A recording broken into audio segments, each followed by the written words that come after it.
Hello guys, नमस्कार। मैं हूँ विनीत कुमार और आप देख रहे हैं हमारे यूट्यूब चैनल दृष्टि में पढ़ना। दोस्तों, आज हम फिर उपस्थित हैं एक नए वीडियो के साथ और इस वीडियो में हम चर्चा करेंगे सीटेट और टेट के जो विगत वर्षों में आए हुए प्रश्न हैं इन्वायरमेंट के, आज उनके विषय में चर्चा करने वाले हैं। तो चलिए बने रहिए वीडियो के अंत तक और ये अभ्यास प्रश्न आपको बहुत हेल्पफुल होंगे इस परीक्षा के दृष्टिकोण से। तो चलिए शुरुआत करते हैं। आज का हमारा पहला क्वेश्चन है निम्न में से कौन सर्वाधिक उत्पादक पारिस्थितिकी तंत्र है। देखिए, पारिस्थितिकी तंत्र क्या होता है इसके विषय में भी हमने चर्चा किया था। तो यहाँ पूछा जा रहा है निम्न में से कौन सर्वाधिक उत्पादक पारिस्थितिकी तंत्र है। देखिए, उष्णकटिबंधीय वर्षा वाला वन या टुंड्रा क्षेत्र या मरुस्थलीय या सवाना, ये सभी एक क्षेत्र पार्टिकुलर एरियाज हैं, पारिस्थितिकी तंत्र है। और उस पारिस्थितिकी तंत्र में पूछा जा रहा है कि जो सबसे ज़्यादा उत्पादक होता है वो कौन सा है। तो यहाँ उष्णकटिबंधीय वर्षा वन में सर्वाधिक पारिस्थितिकी तंत्र हमें देखने को मिलता है। ये उत्पादकता पूछ रहा है, सर्वाधिक उत्पादकता, तो याद रखें सर्वाधिक उत्पादकता जो होती है वो पारिस्थितिकी तंत्र जो होता है वो उष्णकटिबंधीय वर्षा वन में होता है। तो इस तरह से ये क्वेश्चन का आंसर हमारा फर्स्ट होगा। इसके बाद सेकंड क्वेश्चन की बात करते हैं। सेकंड क्वेश्चन कह रहा है खाद्य श्रृंखला, यानी खाद्य श्रृंखला में के परस्पर समूह को कहा जाता है। खाद्य श्रृंखला के परस्पर समूह को क्या कहा जाता है? खाद्य चक्र कहा जाता है, या खाद्य जाल, या खाद्य श्रृंखला अभिक्रिया, या बायोमास का पिरामिड। तो खाद्य श्रृंखला के परस्पर समूह को क्या कहा जाता है, इसके विषय में भी वीडियोस अभी नहीं उपलब्ध है हमारे यूट्यूब चैनल पे, तो हम ले आएंगे जल्दी से ही जल्दी। तो यहाँ सी ऑप्शंस हमारा करेक्ट होगा, खाद्य जाल कहते हैं। चूँकि खाद्य श्रृंखला में होती क्या है कि देखिए, प्राथमिक जो होता है हम सबसे पहले जानते हैं कि क्या होता है, उत्पादकता। एक बार समझते हैं इस बात को। तो सबसे ऊपर या इस चीज़ को हम सबसे नीचे कहें, देखिए सबसे पहले उत्पादक होता है, फिर उत्पादक के बाद प्राथमिक उपभोक्ता, फिर द्वितीयक उपभोक्ता, फिर तृतीयक उपभोक्ता और फिर चतुर्थ उपभोक्ता। इस तरह से एक जाल बिछा होता है। तो जो उत्पादकता होता है खाद्य श्रृंखला में पूछ रहा है, तो खाद्य श्रृंखला यानी जहाँ से उपभोक्ता चालू होता है वहाँ से खाद्य श्रृंखला शुरू हो जाती है। तो प्राथमिक जो उत्पादक है, उत्पादक को प्राथमिक उपभोक्ता खाएगा, फिर द्वितीयक खाएगा, तृतीयक खाएगा, इससे एक जाल बचेगा। कई बार जो तृतीयक होता है वो प्राथमिक और द्वितीयक तीनों को खाता है। तो इस तरीके से एक जाल बिछ जाएगा और इसी जाल को हम कहेंगे खाद्य जाल। ठीक है, तो इतनी बातें समझ में आ गई होंगी। नेक्स्ट क्वेश्चन देखते हैं जो है जैव पर्यावरण में सम्मिलित है। क्या जैव पर्यावरण में क्या शामिल है? उत्पादक, उपभोक्ता, अपघटक या उपरोक्त सभी।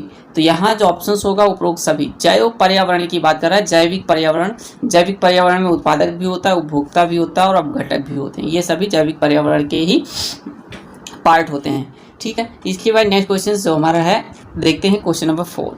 क्या कह रहा है? ऊर्जा वाहन के निम्नलिखित आरेख को ध्यानपूर्वक देखें। 2000 ये टेट में पूछा गया था, हरियाणा टेट 2013 जून की परीक्षा में पूछा गया था।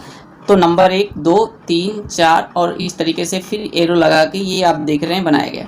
इसमें पूछा जा रहा है कौन सा विकल्प सही है, यानी इसके ये जो डायग्राम दिया गया है, इस डायग्राम से ऊर्जा संवहन की बात कर रहा है, ऊर्जा प्रवाह की बात कर रहा है। कौन सा सही है? यानी प्राथमिक उपभोक्ता से द्वितीयक, द्वितीयक से तृतीयक, तो एक श्रृंखला बन रही है, उसी चीज़ में ऊर्जा प्रवाह हो रही है। तो वो पूछा जा रहा है कौन सा ऑप्शन सही है। तो यहाँ जो ऑप्शन सही है सबसे पहले बता दें, ऑप्शन सही है सी। यहाँ क्योंकि सूरज क्या है, हम जानते हैं कि जो सन होता है, सन ऊर्जा का मुख्य स्रोत है। संपूर्ण पृथ्वी पर सन के माध्यम से ही सूर्य के माध्यम से ही ऊर्जा प्राप्त होती है। सूर्य के माध्यम से ही पेड़ पौधे भी ऊर्जा प्राप्त करते हैं और पेड़ पौधों से ही प्राथमिक उपभोक्ता और फिर द्वितीयक उपभोक्ता, तृतीयक उपभोक्ता। इस तरह से क्या है कि सूर्य जो है प्राथमिक हो गया, तो सूर्य को 1 नंबर पर रखेंगे, फिर 2 नंबर पर हो गया, फिर 2 नंबर को कई लोग खाएंगे, फिर इस तरह से हो रहा है। फिर देखिए यहाँ पर 2 नंबर नहीं दिया है, 5 दिया है, 1, 3 और 5 दिया है। किसी में सभी नंबर्स के नहीं हुए हैं।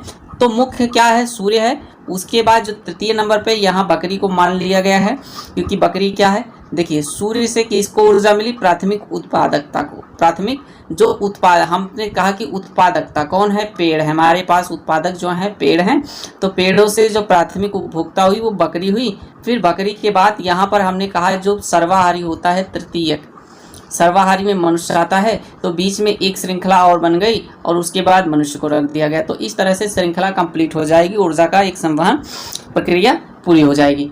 ठीक है, इसके बाद नेक्स्ट क्वेश्चन की बात करते हैं। एक अध्यापक मेधा पाटकर वह अमृता देवी बिश्नोई के योगदान पर बोल रहा है, क्यों? क्योंकि क्या है, दोनों का संबंध जल संरक्षण के आंदोलन से है, दोनों महिला सशक्ति आंदोलन से संबंध रखते हैं, दोनों आंदोलन पर्यावरणीय मुद्दों पर हैं, दोनों ने चिपको आंदोलन को आगे बढ़ाया। तो बात स्पष्ट है। इससे पहले हमने चिपको आंदोलन बताया था कि चिपको आंदोलन कब शुरुआत हुआ था। अगर पहले वीडियो नहीं देखी थी आप तो उस वीडियो को देख लें। तो दोनों क्या हैं, दोनों पर्यावरण संरक्षण के लिए आंदोलन के मुद्दे पर काम किए हैं, मेधा पाटकर भी और अमृता बिश्नोई भी। चिपको आंदोलन कब शुरू हुआ था तो बता दें, चिपको आंदोलन 1973 में शुरू हुआ था, ठीक है। और जो दिन दो लोगों की बात कर रहा है तो मेधा पाटकर और अमृता बिश्नोई। मेधा पाटकर नर्मदा से जुड़े हुए क्षेत्रों से थे, नर्मदा आंदोलन से भी जुड़े हुए, तो इस तरह से याद रखें इस बात को। फिर नेक्स्ट क्वेश्चन की बात हम करते हैं। वन्य प्राणी सप्ताह प्रतिवर्ष मनाया जाता है, कब मनाया जाता है ये पूछा जा रहा है। तो नवंबर के प्रथम सप्ताह में, या अगस्त के प्रथम सप्ताह में, या अक्टूबर के प्रथम सप्ताह में, या जुलाई के प्रथम सप्ताह में। तो वन्य प्राणी जो सप्ताह मनाया जाता है वो अक्टूबर के प्रथम सप्ताह में वन्य प्राणी सप्ताह के रूप में मनाया जाता है, ठीक है। याद रखें, मोस्ट इंपॉर्टेंट क्वेश्चन है। फिर नेक्स्ट क्वेश्चन की बात हम करते हैं। क्वेश्चन नंबर 7 को देखते हैं। सन 1992 में पर्यावरण सुरक्षा से संबंधित प्रथम पृथ्वी सम्मेलन पूछा जा रहा है, कहाँ किया गया था, शहर का नाम। तो जो शहर था वो रियो डी जेनेरो था। क्या? रियो डी जेनेरो में किया गया था, ठीक है। कमेंट बॉक्स में लिख कर बताइए कि रियो डी जेनेरो कहाँ है, कौन से देश में स्थित है, ठीक है, किस देश का शहर है। इसके बाद नेक्स्ट क्वेश्चन की बात करते हैं। यदि एक मेढक एक टिड्डे को खाता है तो ऊर्जा का स्थानांतरण होगा, क्या होगा? मेढक टिड्डे को खाता है पूछा जा रहा है, तो उत्पादक से अपघटक को या उत्पादक से प्राथमिक उपभोक्ता को।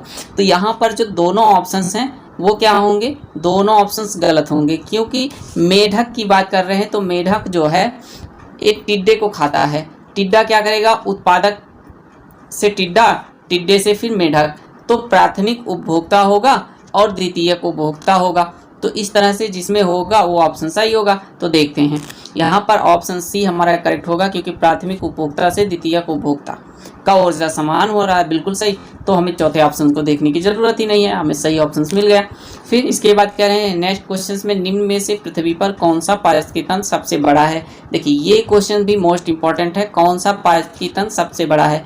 तो जो सबसे बड़ा पारिस्थितिकी तंत्र है वो है समुद्र पारिस्थितिकी तंत्र। समुद्र में महासागर और सागर सबको मिलाकर समुद्री पारिस्थितिकी तंत्र सबसे बड़ा पारिस्थितिकी तंत्र है। ये क्वेश्चन कई बार पूछा गया है, जनरल भी ऐसे पूछ लिया जाता है, तो इसे याद रखें हमेशा के लिए, ठीक है। इसके बाद नेक्स्ट क्वेश्चन की बात करें। पर्यावरण को बचाने के लिए चिपको आंदोलन कौन सा राज्य जुड़ा है? तो चिपको आंदोलन जो जुड़ा है, हमने पहले इसके विषय में चर्चा की थी, तो बहुत ईजी क्वेश्चन है, लेकिन कई बार एग्जाम में पूछा गया, तो ये हमारे लिए इंपॉर्टेंट है। ये है उत्तराखंड की, और उत्तराखंड में ये चमोली डिस्ट्रिक्ट से इसका संबंध है। चमोली डिस्ट्रिक्ट में ही शुरुआत हुई थी किसकी? चिपको आंदोलन की, ठीक है। फिर नेक्स्ट क्वेश्चन की बात कर रहे हैं, निम्न में से कौन द्वितीय श्रेणी का उपभोक्ता है? तो द्वितीय श्रेणी के उपभोक्ता की बात कर रहे हैं, तो प्राथमिक उपभोक्ता जो होंगे, प्राथमिक उपभोक्ता कौन होते हैं? जो शाकाहारी होते हैं। शाकाहारी जीव क्या होते हैं? प्राथमिक उपभोक्ता होते हैं। द्वितीयक उपभोक्ता क्या होते हैं? मांसाहारी। तो ये क्लू आपको जान लेना है, मांसाहारी होते हैं, ठीक है। इस तरह से प्राथमिक उपभोक्ता जो हो गए वो शाकाहारी, द्वितीयक उपभोक्ता जो हो गए वो हो गए मांसाहारी, और तृतीयक और चतुर्थक में कई बार सर्वाहारी को रखा जाता है। तो प्राथमिक उपभोक्ता में आप देखते हैं तो शाकाहारी, बकरी शाकाहारी होती है, बिल्कुल सही। हाथी क्या होती है? शाकाहारी होती है, तो ये प्राथमिक उपभोक्ता हैं। तो यहाँ द्वितीयक पूछा जा रहा है, तो इसलिए ये दोनों गलत हो गए। अब बात कर रहे हैं सांप की, तो सांप क्या है हमारा? ऑप्शन देखते हैं। अब दो ऑप्शन पे हमें कंफ्यूज हो रहा है, तो दो ऑप्शन में से सांप जो हमारा आता है वो क्या आता है? यह भी हमारा प्राथमिक उपभोक्ता के अंतर्गत आता है, या इसे हम तृतीयक उपभोक्ता में कई बार रखते हैं। यहाँ जो होगा बिल्कुल मांसाहारी होना चाहिए, तो जो मांसाहारी होता है वो पूरी तरह से कौन होगा? शेर होगा, ठीक है। तो इस तरह से ऑप्शन सी सही होगा हमारा यहाँ। इसके बाद नेक्स्ट बात करें, चिपको आंदोलन किस राज्य से संबंधित है। एक बार फिर से क्वेश्चन पूछा गया, तो चिपको आंदोलन उत्तराखंड से संबंधित है, बिल्कुल इजी क्वेश्चन।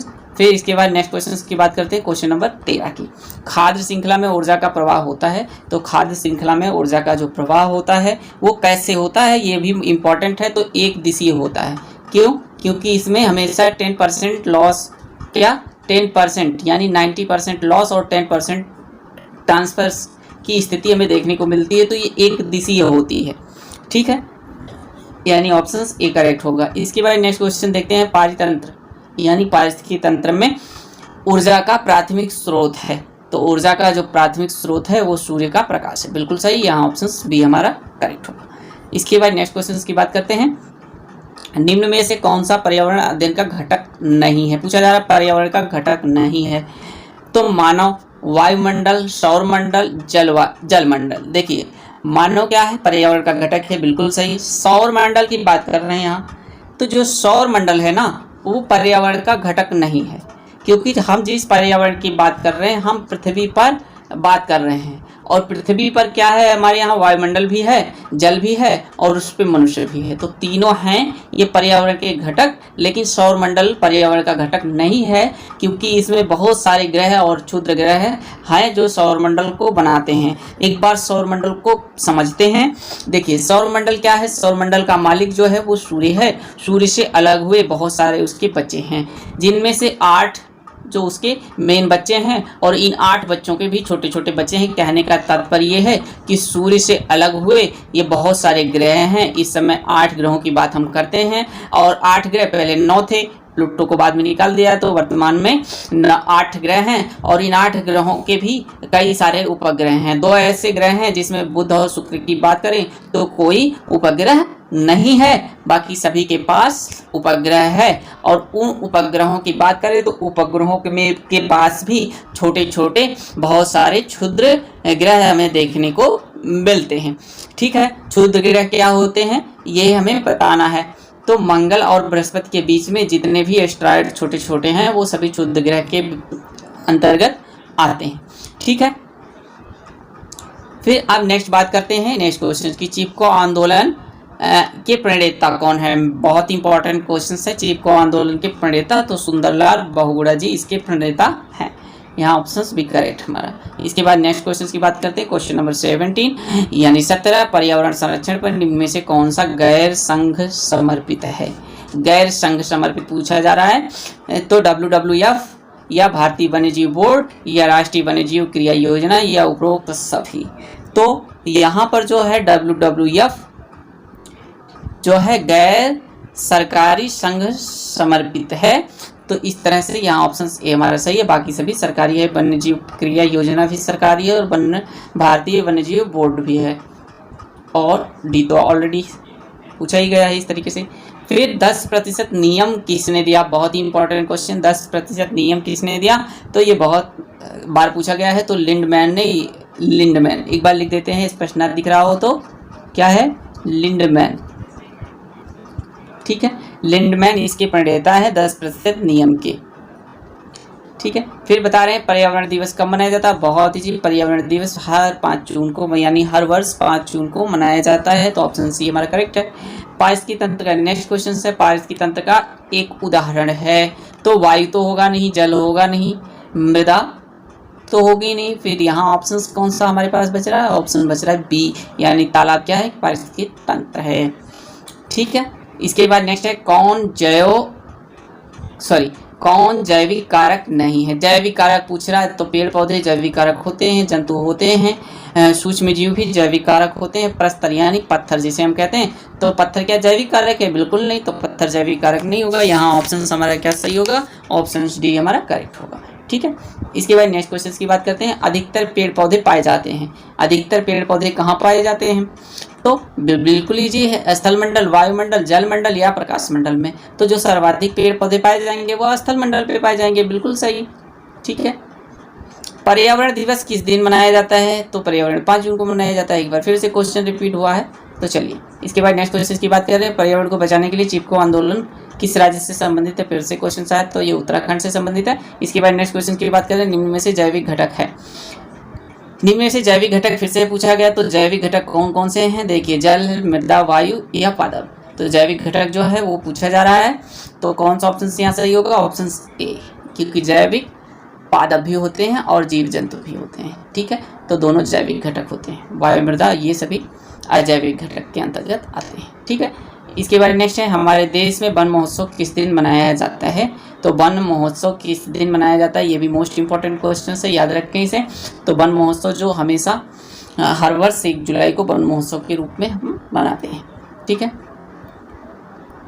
फिर पर्यावरण के अंतर्गत आते हैं, कौन से आते हैं? पेड़ पौधे, जीव जंतु, रिश्ते नाते, संस्कृति, बिल्कुल गलत, उपरोक्त सभी गलत है। मकान, संस्कृति या मकान, सड़कें या पूजा स्थल, पर्यावरण के अंतर्गत कौन कौन से आते हैं ये जानना हमें। तो देखिए, नाते, रिश्तेदारी भी एक पर्यावरण, चूंकि अब इसे डिटेल से समझते हैं। वैसे तो हम गलत कर देंगे क्वेश्चन, क्योंकि हम समझेंगे नाते रिश्तेदारी पर्यावरण के भाग नहीं है, मकान सड़कें पर्यावरण के भाग नहीं है, तो इस तरह से ये गलत नहीं होगा। जबकि यहाँ ऑप्शन क्या करेक्ट होगा? डी, उपरोक्त सभी सही होंगे। कैसे सही होते हैं एक बार इसे समझने का प्रयास करते हैं।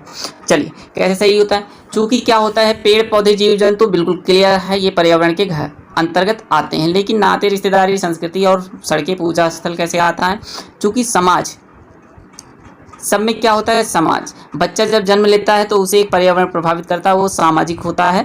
कई बार सामाजिक पर्यावरण होते हैं, उसमें ही ये नाते, रिश्तेदारी ये सब आते हैं। मकान, सड़कें भी, इनका भी अपना एक पर्यावरण होता है किसी भी स्थल को प्रभावित करने के लिए। ठीक है, तो इस तरह से ये सभी घटक हैं इसके, यानी पर्यावरण के अंतर्गत सारी चीज़ें आती हैं। उपरोक्त सभी सही है। फिर नेक्स्ट क्वेश्चन की बात करते हैं, क्वेश्चन नंबर 28। ऊर्जा का पिरामिड होता है, तो ऊर्जा का पिरामिड हमेशा कैसा होता है ये पूछा जा रहा है, बहुत ही इंपॉर्टेंट क्वेश्चन है। तो ऊर्जा का पिरामिड हमेशा सीधा होता है, ऊर्जा का पिरामिड कभी उल्टा नहीं बनता। क्यों? क्योंकि 10% वाली बात है, 10% की रेशियो, जैसे यहाँ 100 तो यहाँ 10, उसके बाद 1, तो हमेशा पिरामिड कैसे बनेगा? सीधा बनेगा। ठीक है, याद रखें। इसके बाद नेक्स्ट क्वेश्चन है, क्वेश्चन कह रहा है प्राकृतिक एवं सामाजिक सांस्कृतिक पर्यावरण के बीच अंतरक्रिया का उदाहरण है, कौन सा उदाहरण है ये पूछा जा रहा है। तो यहाँ जो उदाहरण होगा उपरोक्त सभी होगा, वनों की कटाई, शिकार या निर्माण कार्य, ये सभी क्या आते हैं? प्राकृतिक एवं सामाजिक सांस्कृतिक पर्यावरण के बीच अंतरक्रिया का एक उदाहरण हमें देखने को मिलता है।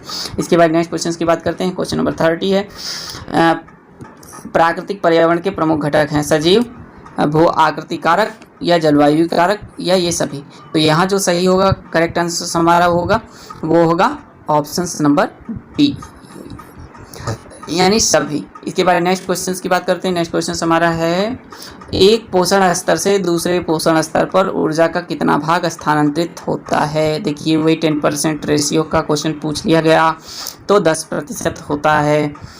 ठीक, अगर ये पूछे एक स्तर से दूसरे स्तर में ऊर्जा भाग स्थानांतरित होते समय कितनी ऊर्जा का लॉस होता है, तो लॉस की बात करेंगे तो 90% ऊर्जा, क्योंकि 10% दूसरे में ट्रांसफर होती है। ठीक है, इसके बाद नेक्स्ट क्वेश्चन की बात करते हैं, वन्यजीव सप्ताह मनाया जाता है, तो वन्यजीव सप्ताह कब मनाया जाता है? इससे पहले भी हमने चर्चा की कब मनाया जाता है, तो अक्टूबर का हमने प्रथम सप्ताह में आपको बताया था।